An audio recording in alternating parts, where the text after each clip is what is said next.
I'll make this last point. I said in order to be successfully married, you got to have some form of amnesia. Mm.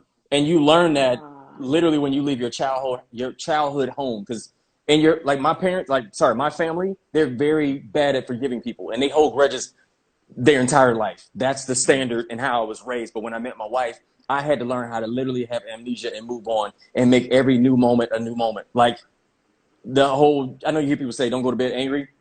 Absolutely true. And then we had to learn how to stay. That's another thing. My wife used to run. When we had disagreements, she would literally leave while we're talking and go home.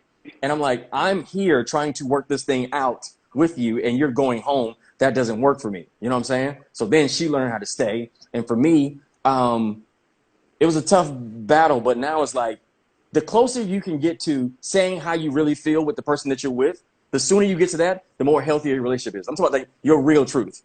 Your real truth. We were in a space where it felt kind of stuck and we were bumping heads. And I said, hey babe, why I feel like you always picking on me and taking jabs? Like I feel like you always do this and I don't like that you do that. And she was like, that's funny you brought it up because when I told you how I felt, you shut me down, you started doing this and didn't even notice it.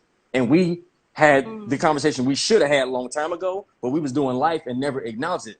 And I was like, you know what? I'm completely sorry. And what I'm feeling is my fault, but I didn't know it because you tried to tell me and I didn't listen because I was so busy. And once we had the conversation we were supposed to have, we were like, oh, now we need to say how we really feel when it happens so we can move on and not have anything in our heart. Because for me, I can't function the way I do because I'm always happy and I'm always in a good space. I can't be a good comedian, husband, actor, or just a decent person if I have unforgiveness in my heart for my wife because I know I get real sharp tongued and I be really sarcastic.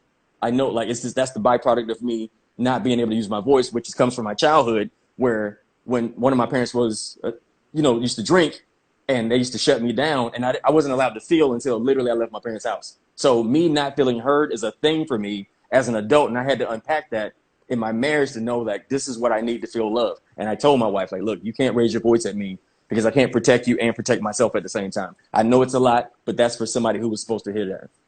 That's self awareness right there. Amen to that.